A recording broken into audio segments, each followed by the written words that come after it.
À vous la parole. Merci beaucoup. C'est bon, vous m'entendez? Super. Merci beaucoup, Bernard, pour l'invitation. On est ravis d'être avec vous cet après-midi. Alors, on va vous parler de l'hubris du leader, l'hubris du dirigeant, en tout cas de celui qui occupe une position dite de pouvoir, notamment dans l'entreprise, même si des ponts avec d'autres univers que l'entreprise ne sont absolument pas interdits. D'ailleurs, je vais commencer là-dessus. L'hubris, c'est quelque chose que l'on vit au quotidien, même si on ne le nomme pas ainsi. Peut-être que comme moi, ce matin, vous avez regardé les infos à la télé et vous avez vu un homme dans les rues en train de brandir une tronçonneuse pour dire qu'il allait en finir avec l'État. C'est le nouveau président de l'Argentine, surnommé El Loco, le fou. Voilà, c'est un exemple parmi d'autres du petit panthéon ordinaire de ce que l'on nommera l'hubris, c'est-à-dire la perte du sens de la mesure. On peut estimer que finalement ce fait de brandir la tronçonneuse révèle, si ce n'est un petit goût pour le théâtre, une certaine, comment dirais-je, liberté, après tout c'est pas libertarien, avec le sens de la mesure. Donc, je prends un exemple assez caricatural, mais on en a tous en tête. Peut-être l'ancêtre de Javier Milei, c'est Néron, dont la légende dit qu'il jouait de la lyre pendant que Rome était en flammes, ce que les historiens ont démenti. Mais nous aimons croire à quoi d'ailleurs? Croire que finalement, le pouvoir peut rendre fou. C'est une vieille hypothèse. Je vous cite juste l'Esprit des lois de Montesquieu ou Lord Acton. C'est une vieille hypothèse qui dit que le pouvoir a des effets corrupteurs sur la psyché de celui qui en hérite, qui le prend ou qui le détient un peu trop longtemps. C'est une expérience éternelle, dit Montesquieu, que tout homme qui a du pouvoir est porté à en abuser. Ça veut dire aussi que cet hubris, il serait comme une petite graine en nous, et que si nous étions au contact du pouvoir, nous perdrions le sens de la mesure. Et cela du fait de cet objet si particulier qu'est le pouvoir, cet objet qui, dit Lord Acton, corrompt, et corrompt absolument quand il est démesuré. Et d'ailleurs, on parlait de Néron, mais les historiens de la fin du XXe, qui se piquaient un peu d'histoire, de psychologie, pardon, parlaient plutôt de césarite pour désigner cette maladie du pouvoir qui touchait ceux qui disposaient d'un grand pouvoir. C'était notamment le cas des Césars. Alors, évidemment, la question de l'hubris, c'est une vieille question. Xavier et moi-même, on va remonter très très loin dans l'Antiquité, même si, bon, moi, avec ma casquette de psychologue, je vais vous emmener plutôt ici et maintenant, mais on va ensuite remonter le temps, parce que c'est une question aussi ancienne que l'homme, le pouvoir et les relations compliquées, complexes qu'ils entretiennent entre eux, que l'hubris. Donc là, vous avez par exemple cette mise en garde de Marc Aurèle, toujours à propos des Césars, après tout, il en était un. Prends garde de te césariser, conserve-toi simple, bon, pur, grave, naturel, ami de la justice, révérend, ce verbe est important, révérant les dieux, bienveillant, affectueux, ferme dans l'accomplissement de tes devoirs, combat pour rester tel que la philosophie a voulu te faire. Cette injonction, cette mise en garde de Marc Aurèle, c'est vraiment la question qui préside à ce que nous allons vous présenter. Ce qu'on va vous présenter, c'est un travail de recherche, un projet évidemment de publication pour un journal en éthique, mais c'est surtout le fruit d'un dialogue entre deux chercheurs en sciences de gestion, mais qui viennent de deux disciplines différentes, la psychologie et la philosophie, qu'on va essayer de faire dialoguer là pendant les quelques minutes pour essayer de comprendre ce qu'est la perte du sens de la mesure, l'hubris du pouvoir chez l'individu. Donc, on va peut-être dire quelques mots de l'origine de cette recherche que nous menons avec Xavier, la proposition générale qui la sous-tend. On va ensuite vous partager une proposition toute stoïcienne pour lutter contre l'hubris. Et je vous dirai pourquoi c'est important de lutter contre l'hubris et de s'en prémunir. Et puis de souligner un petit peu les implications théoriques dans notre champ d'atterrissage, on pourrait l'appeler comme ça, qu'est le management. Alors moi, mon rôle à moi, c'est de vous raconter un petit peu ce que dit la recherche sur l'hubris. Donc là, je vais vous parler des 30 dernières années et je vais vous parler du champ du management, puisqu'après tout, c'est un colloque en management. Je vous l'ai dit, l'hubris, c'est un vieux sujet. On va remonter le temps tout à l'heure avec Xavier.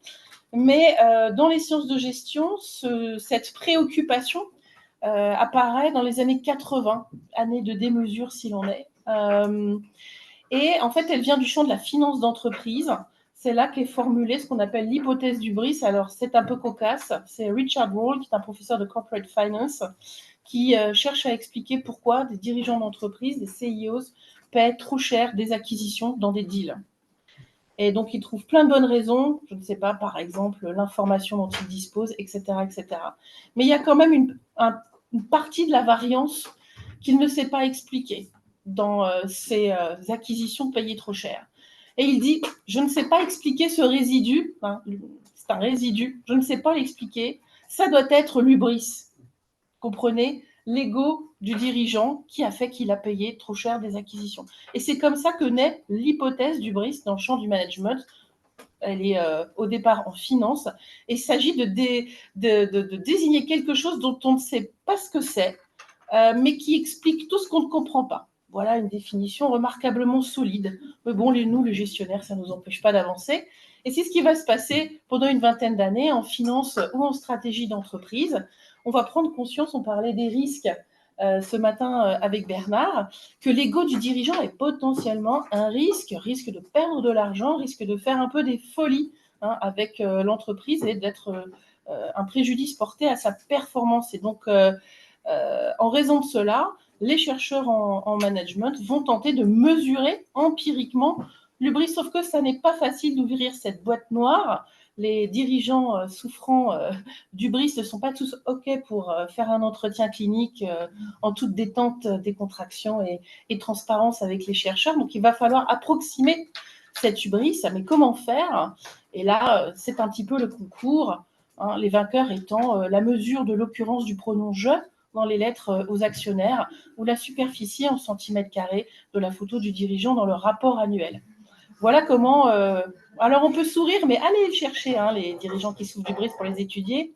C'est pas simple, donc j'ai quand même un peu de bienveillance pour nos collègues. Donc, on va avoir un certain nombre de travaux qui vont approximer, mesurer indirectement l'hubris, parce que, vous savez, c'est finalement la première impasse de ces recherches sur l'hubris depuis 30 ans. C'est pour ça que j'ai mis une photo que vous ne voyez pas du labyrinthe de Dédale, père fameux d'Icare, hein, qui est une des figures mythologiques de l'hubris. On est dans un labyrinthe depuis 30 ans parce qu'on n'arrive pas à mesurer, tout en ayant compulsivement envie de le faire. L'hubris, c'est ce qu'on appelle pathologie de l'ego du dirigeant. Donc, on va avoir comme ça tout un tas de travaux, mais qui ne vont pas mener, de mon point de vue, à grand-chose, si ce n'est de dire que le dirigeant peut parfois souffrir ou de narcissisme, ou de surconfiance, ou de ce qu'on appelle l'hubris, mais sans jamais le définir, et que ça coûte cher à l'entreprise.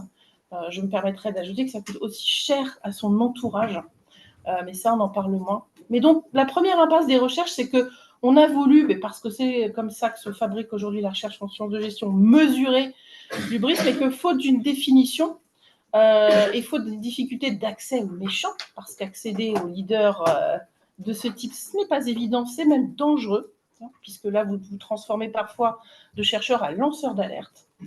Donc, c'est très compliqué l'accès au terrain. Mais donc, du coup, on n'a pas vraiment réussi à le mesurer, et pour cause, on n'a jamais su le définir. Et pourquoi est-ce qu'on n'a pas réussi à le définir? C'est que l'hubris, ça n'est pas un concept.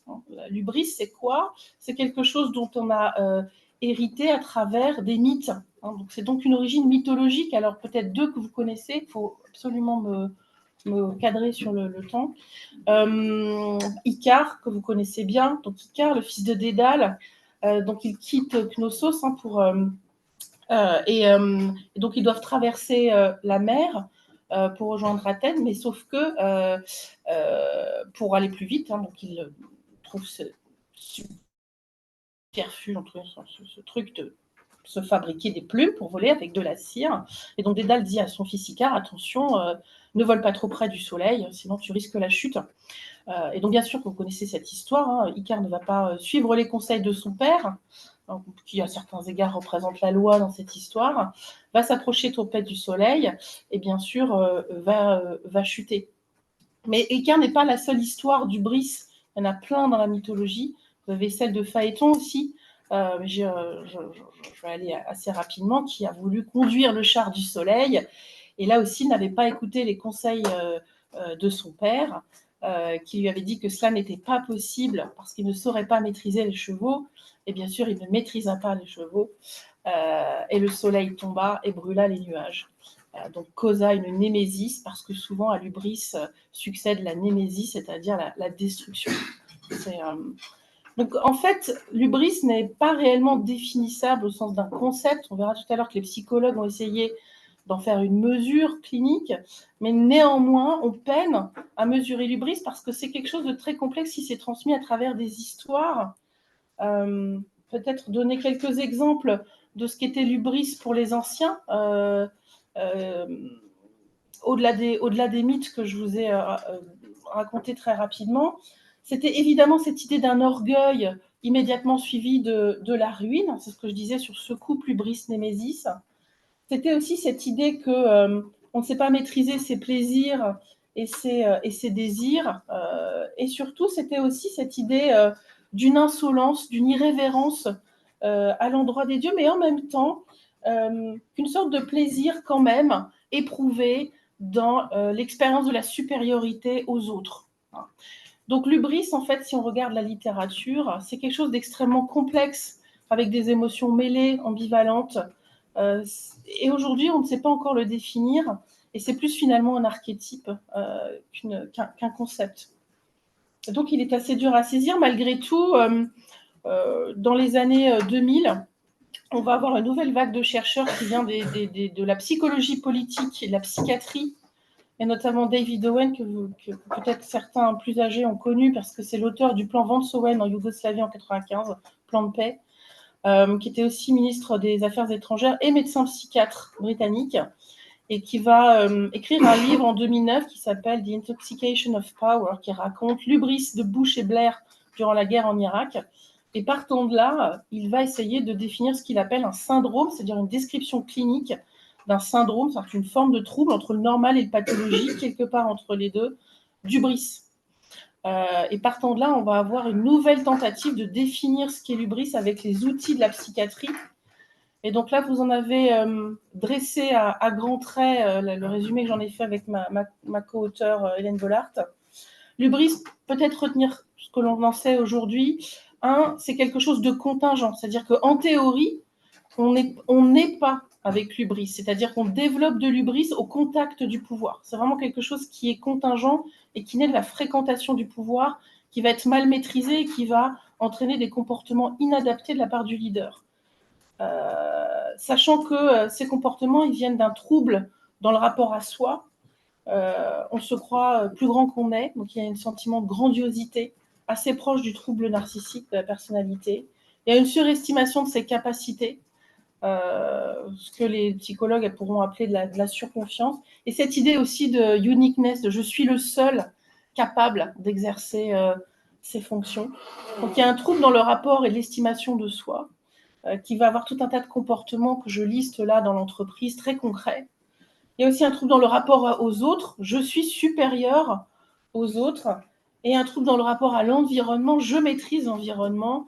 C'est cette idée de défier les dieux et de se croire au-dessus des autres hommes et de leurs lois et des règles qui s'appliquent à eux. Donc voilà, dit très rapidement comment la deuxième vague de recherche a tenté de définir un syndrome d'hubris. Et aujourd'hui, l'enjeu pour les chercheurs, c'est vraiment l'accès au terrain pour essayer de mieux comprendre ce qui se passe dans la tête de ceux dont le pouvoir abîme la psyché. Est-ce que ça cesse quand on n'est plus exposé au pouvoir? Et surtout, c'est notre question avec Xavier, est-ce qu'on peut s'en prémunir, s'y préparer?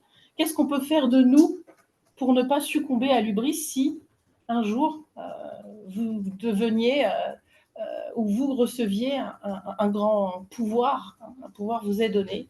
Comment ne pas vous laisser corrompre? C'est ça notre question. Et le papier, il est né d'une insatisfaction par rapport, et je terminerai là-dessus, à la littérature existante. C'est que ça fait 30 ans que mes collègues gestionnaires essayent de trouver des mesures empiriques relativement peu satisfaisante, avec des conclusions relativement pauvres. L'ego, ça peut être dangereux pour la performance. OK. Mais moi, ça fait 20 ans que j'accompagne des dirigeants, j'ai exercé moi-même le pouvoir. On n'a pas le temps aujourd'hui, dans nos démocraties notamment. On a un enjeu, je ne vais pas revenir sur l'Argentine, sur d'autres exemples, on a un enjeu aussi aujourd'hui de qui accède au pouvoir, et que pour ceux qui y accèdent, comment est-ce qu'ils peuvent rester en bon état, en bonne santé, pour pouvoir exercer au mieux leurs prérogatives.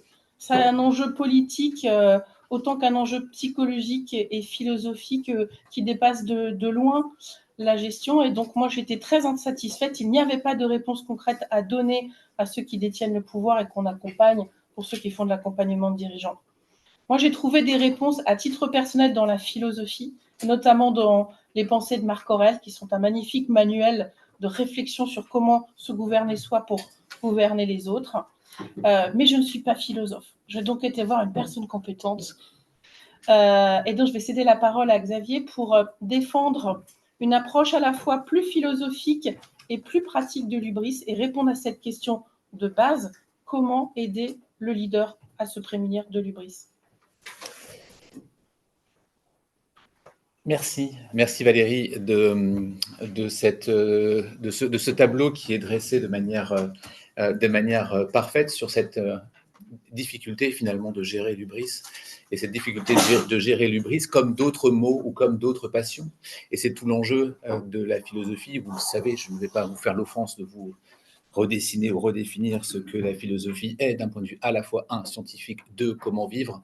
Et mes travaux s'inscrivent dans la suite de Pierre Hadot, avec qui j'ai travaillé. Pierre Hadot est celui qui a dessiné la question des exercices spirituels antiques.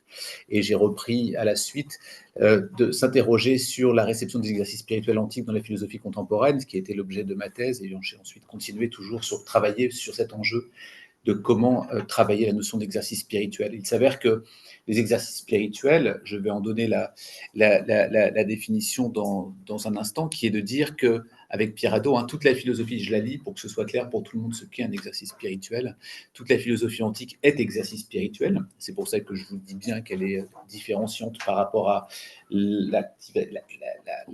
l'autre caractéristique scientifique de la philosophie. Je pense notamment aux premiers philosophes que peuvent être Thalès, Pythagore et les autres, et la différenciation entre les autres, mais encore une fois, ça, vous savez ça par cœur, en soi-même ou chez les autres, donc transformer en soi-même ou chez les autres la manière de vivre et de voir les choses.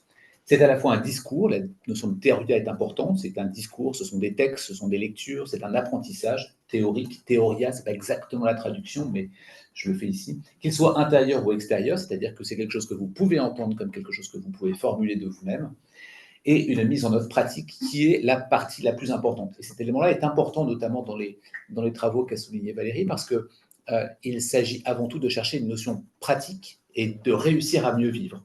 La théorie est secondaire, c'est ce qui va différencier à la fois du scolasticisme, bien sûr, mais qui va également différencier de tous ceux qui, par exemple, n'ont jamais écrit dans les philosophes et pourtant pratiquaient quand même la philosophie. Donc l'important est toujours la pratique dans la notion d'exercice spirituel. C'est une discipline destinée à aider l'homme à mieux vivre, à mieux être, à vivre de ce qu'il jouit, plutôt que d'être soumis à ses passions, finalement jamais assouvies. Et c'est là que le point de l'hubris apparaît de manière très claire. C'est-à-dire qu'être soumis à ses passions, parce que tout ce que vient de décrire Valérie, c'est d'être soumis au pouvoir. Puisque c'est quelque chose de contingent et pas quelque chose de nécessaire, à l'évidence, c'est quelque chose qui va arriver et dont on est finalement soumis. Et cette dimension est importante. Toutes les écoles antiques, ça ne va plus changer. Toutes les écoles antiques ont en commun le souci. Si tu cliques une fois, peut-être. Toutes les écoles antiques, merci beaucoup. Toutes les écoles antiques vont finalement avoir effectivement cet enjeu-là. Mes travaux sont plus particulièrement portés sur les stoïciens, les épicuriens et les cyniques.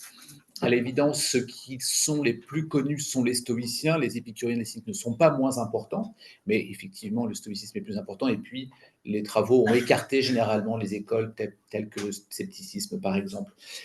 Ici, le tableau est naturellement peu lisible. L'enjeu est simplement de dire que les ensembles épicuriens, stoïciens ou cyniques vont chacun d'entre eux chercher à travailler différentes passions, différentes problématiques, différents mots, MAUX.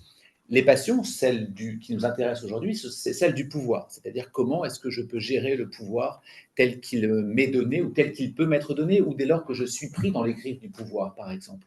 Mais évidemment, ce ne sont pas les seuls. Ça peut être la recherche de la gloire. Alors, pouvoir et gloire peuvent être ensemble, mais pas nécessairement. On peut vouloir la gloire sans forcément le pouvoir. Et c'est pas simplement cela. Les passions peuvent être l'accumulation de richesses, par exemple. Ça peut être également la notion de vouloir contrôler, sans forcément avoir le pouvoir, mais en tout cas contrôler. Donc il y a différents mots de cette manière-là, et ces mots-là vont être abordés par les différentes écoles. Et ici, vous avez un tableau générique qui montre les différentes écoles, comment elles vont s'adresser aux problématiques du mot. Alors, les enjeux du pouvoir sont très lisibles à différents endroits dans la philosophie. Ça nous semblait tout à fait naturel, et ça nous a semblé tout à fait naturel d'ailleurs qu'on a commencé ensemble d'avancer sur ces travaux-là, parce que dans la philosophie, il y a énormément d'exemples dans lesquels on va se trouver confronté à cela. Je ne reviens pas sur Marc Aurèle, Valérie l'a dit de manière parfaite. Il y a également la notion d'Alcibiade. Alcibiade qui est un personnage historique, avéré, mais qui est mis en scène, évidemment, chez Platon, dans lequel il y a effectivement cette discussion importante entre Socrate et Alcibiade. Alcibiade cherche à contrôler, c'est un homme beau, c'est un homme riche, c'est un homme malin, intelligent, qui cherche à contrôler. Et il y a cette notion importante où cette phrase fondamentale de Socrate, ou en tout cas mise dans la bouche de Socrate par Platon, qui est « il faut avant tout te gouverner toi-même ». Avant de gouverner les autres, avant de gouverner la cité, il faut se gouverner soi-même. Ce qui, je ne vais pas détailler ici, mais ce qui évidemment fait écho à l'ensemble des fondamentaux de la philosophie antique, qui n'est jamais le gnosis éoton, à savoir le connais-toi toi-même, mais toujours l'épiléméia éotou, qui signifie en grec la notion de prendre soin de soi.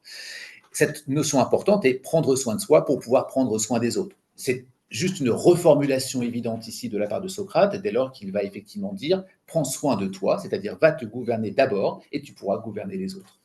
Cette notion importante, c'est fondamental dans le souci de soi. Il faut se soucier de soi pour pouvoir le faire. C'est un terme foucaldien, le souci de soi, bien sûr, et le souci de soi rend capable, je cite ici Michel Foucault, capable d'occuper dans la cité, dans la communauté ou dans les relations interindividuelles la place qui convient. Car on se soucie de soi, non pas pour échapper au monde, mais pour agir comme il faut. C'est une phrase, évidemment, que Foucault reprend en étudiant, évidemment, ça, ce sont ses cours, notamment au Collège de France, quand il commence à formuler de cette manière-là, et qu'il étudie à ce moment-là la philosophie antique, plus particulièrement des Sénèques ou Cicéron. Cette dimension-là, effectivement, est plus particulièrement, je dirais, prégnante dans l'attitude stoïcienne. Le pouvoir, on l'a dit, est une passion à laquelle les dirigeants succombent. C'est en prenant conscience de ce risque que ces derniers peuvent se mettre dans une disposition de pratique d'exercice spirituel au risque, effectivement, d'épanchement de l'âme. La diacusis, que l'on dit comme épanchement de l'âme, c'est dès lors que vous basculez dans cette hubris, vous basculez dans cette passion. Vous ne pouvez plus finalement faire en sorte de la contrôler. Eh bien, l'enjeu, effectivement, avec Valérie, c'est face finalement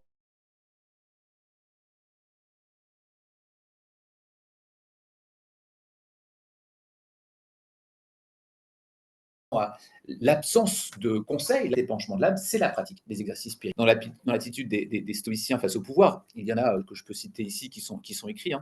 L'individu doit maîtriser ses passions qui sont nuisibles à son âme, accepter que tout arrive conforme à un ordre universel. Quand vous comprenez cette phrase, ou par exemple la fameuse première phrase d'Épictète dans son manuel, il y a des choses qui dépendent de nous, des choses qui n'en dépendent pas, nous fait comprendre évidemment à quel point la recherche du pouvoir est vaine en permanence. L'âme doit être forgée selon 3 axes, la connaissance, la recherche de la sagesse et la vie heureuse. Encore une autre thèse défendue, avoir chaque jour la mort devant les yeux pour l'apprivoiser, ne pas la craindre et se rappeler que nous allons mourir. Ce sont globalement, si on peut voir Alcibiade d'un point de vue un peu critique, on peut voir Marc Aurèle d'un point de vue conseil, et qui lui va justement accentuer sur ces éléments-là. Alors, comment ça se passe concrètement? Je ne vais pas les parcourir en détail parce qu'on va ouvrir la discussion, mais concrètement, il y a un certain nombre d'exercices spirituels dans l'Antiquité qui sont forgés par les stoïciens, dans lesquels il va falloir les pratiquer. Tous ne sont pas à appliquer, tous sont à appliquer une fois pour savoir lesquels sont les plus à même d'être utilisés pour vous, les plus efficaces.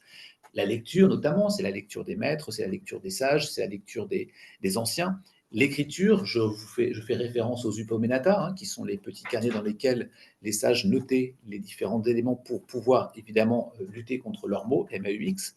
Le dialogue, comme encore une fois, vous le savez, l'enjeu n'est jamais, c'est très visible dans les dialogues de Socrate, hein, Platon, qui sont ne jamais avoir la volonté de convaincre l'autre, mais d'avoir raison ensemble. Cette dimension-là est particulièrement importante pour ceux qui se confrontent à l'hubris. L'introspection, pourquoi je fais ce que je fais, plus exactement, pourquoi est-ce que les choses que je fais vont avoir des conséquences pour moi ou pour les autres. L'attention à soi, l'attention de vigilance et la présence d'esprit. Et enfin, la notion de méditation. Cette notion de méditation n'a rien à voir évidemment avec les méditations telles qu'on peut le connaître d'un point de vue oriental. Les méditations sont globalement ce que l'on appelle la paraskoué, c'est-à-dire la notion de préparation. C'est le terme grec hein, qui signifie la préparation, qui signifie ainsi comment je peux me préparer à ce qui peut arriver. Et donc je médite sur ce qui peut arriver. Si j'avais plus de temps, je rappellerais que nous avons des méditations matinales et des méditations nocturnes pour essayer de mesurer l'écart entre les deux. Pour le dire de manière très concrète, comment le possible dirigeant pourrait imaginer avec la paraskoué méditer sur ce qui peut arriver et le soir, le bilan d'en faire. Je vous donne juste une phrase. Chaque matin, l'empereur Marc Aurèle disait « Dis-toi à l'avance que tu rencontreras un fourbe, un insolent, un ingrat ». Et cette phrase-là est tout simplement une méditation destinée à la paraskoué. Cette dimension-là nous amène donc vers une conclusion, une contribution. Je vais juste en faire une pour ma part et je repasse la parole à Valérie concernant la contribution en sciences de gestion, en sciences du management, en sciences philosophiques, en tout cas dans la philosophie. Comme je l'expliquais quand j'ai commencé, mes travaux concernent la réception des exercices spirituels antiques dans la philosophie contemporaine. Autrement dit, comment l'espace contemporain peut récupérer, réattribuer cette dimension-là.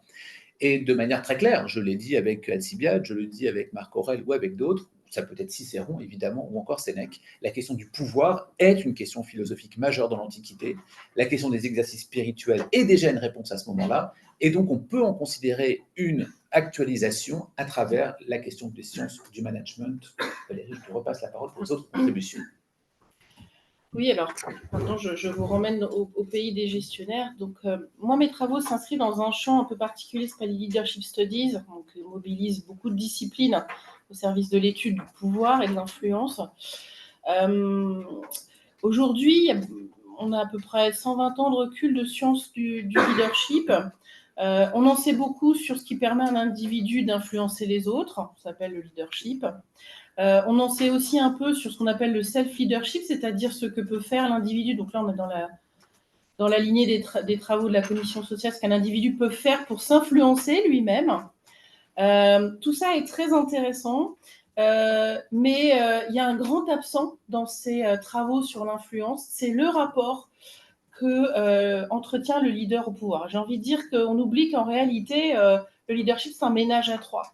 C'est-à-dire qu'il y a aussi la relation d'objet qu'entretient le leader au pouvoir qui doit être toujours questionné dès lors qu'il exerce de l'influence sur les autres ou sur lui-même. Et ça, c'est un grand point d'aveuglement.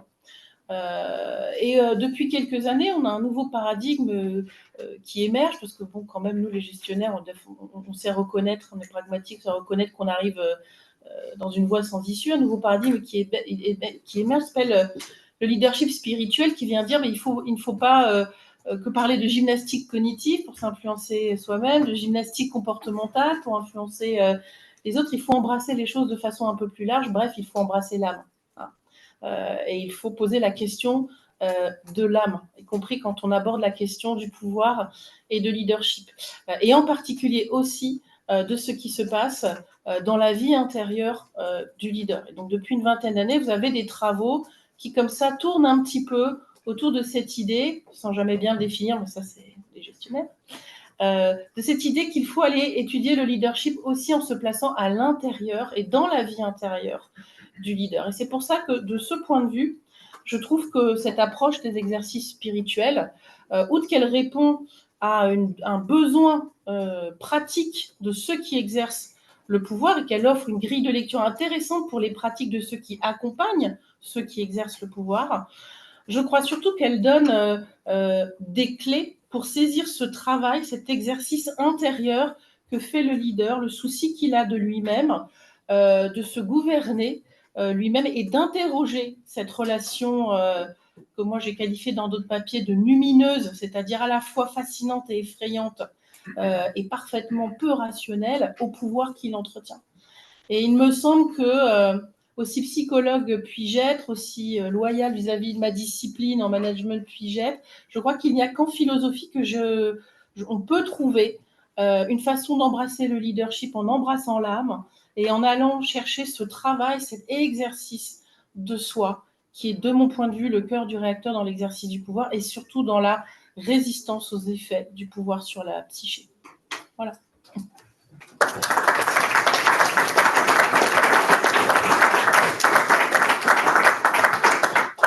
Merci beaucoup à tous les deux. On va avoir un temps de questions. Alors d'abord dans la salle et puis aussi en visio, vous pouvez poser vos questions dans le chat et puis je les prendrai, sauf si vous les voyez directement, ouais, vous les voyez. Qui veut prendre la parole? Une question là, Thierry? Et puis ensuite, voilà. Je vais rebondir sur votre dernière phrase. Vous avez dit qu'il y a que dans la philosophie, j'ai bien compris, on peut trouver un espace d'appropriation, de l'analyse de l'âme du leader et de sa vie intérieure. Vous ne croyez pas que c'est plutôt dans la théologie qu'on devrait pouvoir trouver ce genre? Je pense que c'est un marché concurrentiel, là. Ça me paraît assez évident.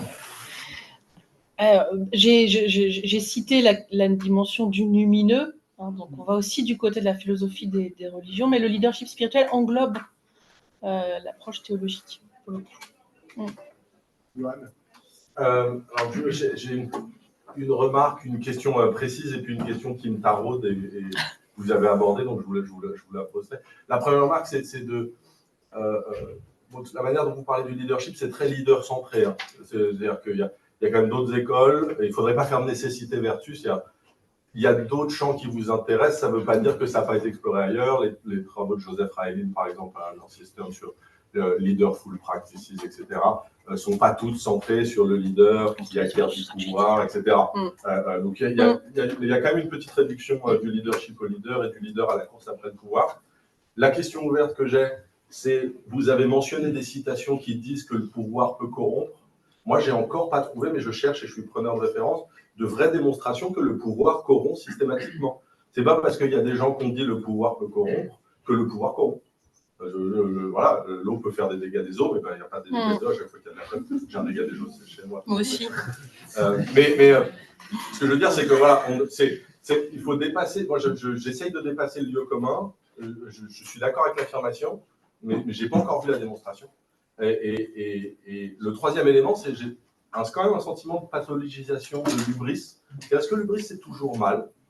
Et est-ce qu'il existe un pendant de l'hubris qui, à vos yeux, peut être sauvé? Parce que là, on a l'impression que dès qu'il y a de l'hubris, c'est pas bien. Dès qu'il y a du pouvoir, c'est pas bien.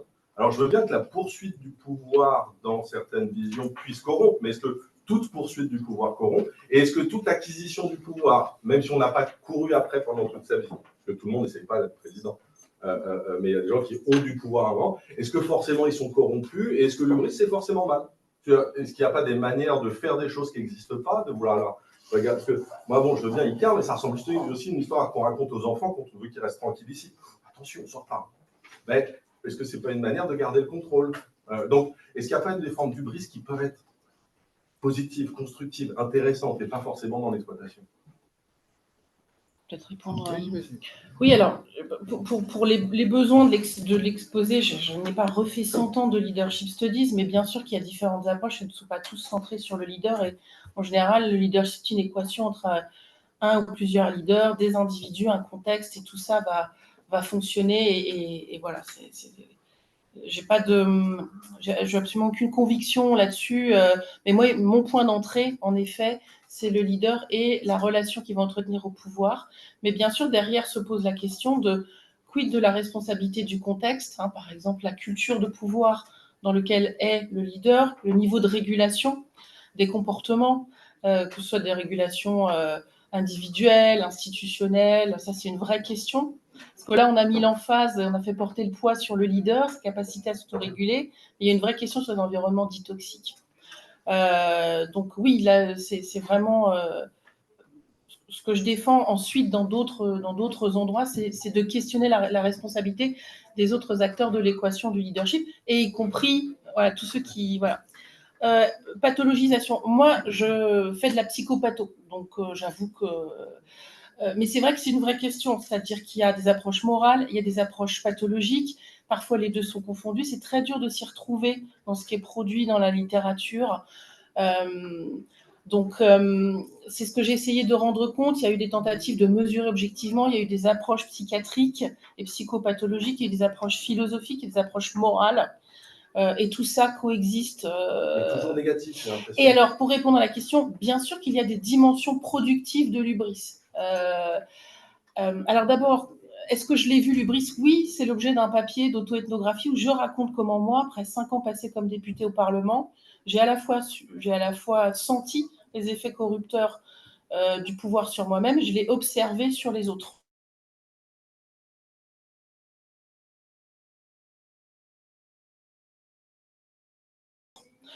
Et justement, dans ce papier, j'ai entre guillemets aux méchants, nous les chercheurs, parce qu'il faut pouvoir accéder à ce qui se passe dans cette psyché pour pouvoir commencer à parler juste, il me semble. Et on manque cruellement, c'était le sens de mon ironie au départ, on manque cruellement de vraies données empiriques, primaires, directes. Et ce ne sont pas des méchants. D'abord, l'hypothèse, c'est que ça ne dure pas toute la vie. On recouvre sa santé quand le pouvoir s'éloigne. Mais surtout, il y a effectivement des dimensions. Je donne un exemple. Ses voisins, mais bon, on a pas mal d'études sur les dirigeants narcissiques, donc narcissiques au sens du DSM. On sait par exemple que le dirigeant narcissique va avoir des progressions de carrière plus rapides, parce qu'il a un sens de la mise en scène de soi, etc. Donc c'est productif du point de vue de la carrière. On sait aussi que par exemple, il va investir plus dans les politiques RSE, parce qu'il y a des enjeux d'image pour lui, mais du coup, ça a des bénéfices collatéraux. Voilà. On sait aussi que les parties prenantes de l'entreprise aiment à avoir un peu de théâtre pour entretenir la bonne réputation de l'entreprise. Donc, il y a aussi du côté des parties prenantes qui embauchent ces dirigeants des attentes de rôle qui sont ce qu'elles sont, qui sont liées à l'exercice de la fonction telle qu'on se représente aujourd'hui, et qui n'est pas la responsabilité, qui n'est dit bon, dit mal, qui est la façon dont on définit le rôle d'un dirigeant aujourd'hui. Voilà. Donc, c'est très ambivalent.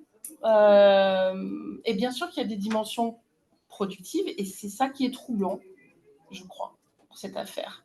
Je ne sais pas si ça vous trouble. Non, parce que j'attends peut-être moins de choses de l'environnement. Mais ça ne répond pas à ma question, c'est-à-dire, est-ce qu'il peut y avoir, c'est pas, est-ce que l'hubris est négatif, mais il peut y avoir des choses bien.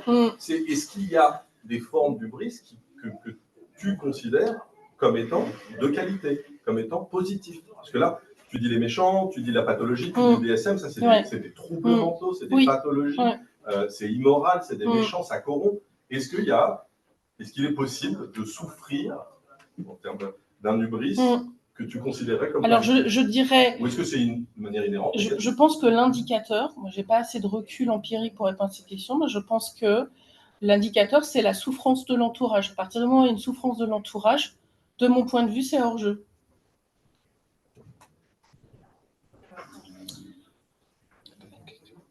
Alors, on peut prendre une dernière question.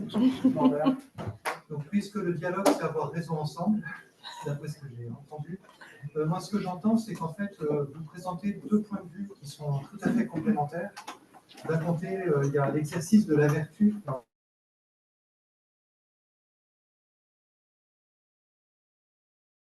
On est dans le ni trop, ni le dans tout ça, ce mandat. On trouve un peu, non pas un moyen terme, mais un juste équilibre. Et avec un juste équilibre implique d'assurer des déséquilibres successifs. C'est comme ça qu'on avance. Et puis, il y a la dimension pathologique qui est là, la perte de contrôle, en fait. Et j'ai l'impression que en fait, c'est deux approches qui sont tout à fait différentes. J'ai l'impression que dans certaines démarches, entre guillemets, de développement personnel actuelles qui ont une assise anthropologique forte, se trouve une forme pas de réconciliation, mais de dialogue possible entre les deux.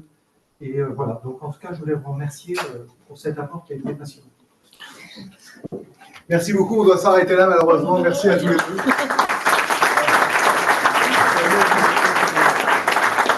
Vous avez peut-être un dernier mot de conclusion non, je crois qu'il y avait une toute dernière question, c'est parce que quelqu'un avait levé la main, donc si vous voulez. Rattrapage. Rattrapage. Non, mais ça a abordé en fait un peu avec la dernière question posée, de savoir si il y a une pratique dans l'entreprise, on pouvait assister à un retour de l'éthique pour résoudre un peu ces problèmes voilà, liés au pouvoir, à faire en sorte que la vertu, c'est une excellence de la médiété, hein, qui vient qualifier les passions de l'âme.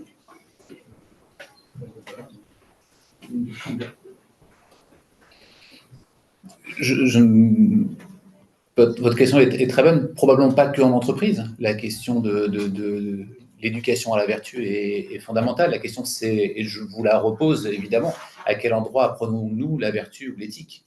Quel que soit l'endroit d'ailleurs. Et probablement que sa disparition, on peut le voir dans la philosophie antique, vous ne pouviez pas avoir quelqu'un qui pouvait émerger sur la place publique et prendre une fonction de dirigeant sans avoir été formé par un précepteur, par une éducation qui va justement lui permettre d'aller à l'extérieur, y compris si je regarde d'un point de vue oriental avec Siddhartha, qui va effectivement être formé. Et puis il y en a marre, il sort bien sûr du palais, il n'empêche qu'il est formé auparavant. Nous ne pouvons pas agir sans que nous ne soyons pas fermés. Donc je suis parfaitement d'accord avec vous. Simplement, je ne limiterai pas votre point à l'action d'entreprise. Merci beaucoup. On peut les applaudir encore.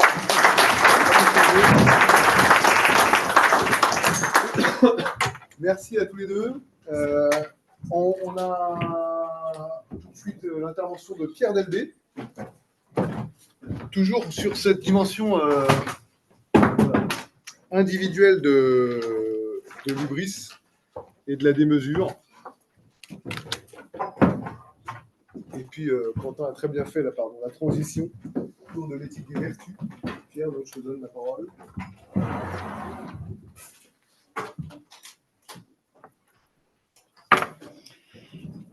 Bonjour à tous.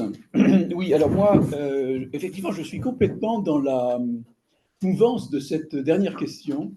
Donc, merci de cette interlude, de cette introduction. Parce que, en fait, la question que j'ai envie de vous poser, c'est la tempérance est-elle une vertu oubliée du manager ?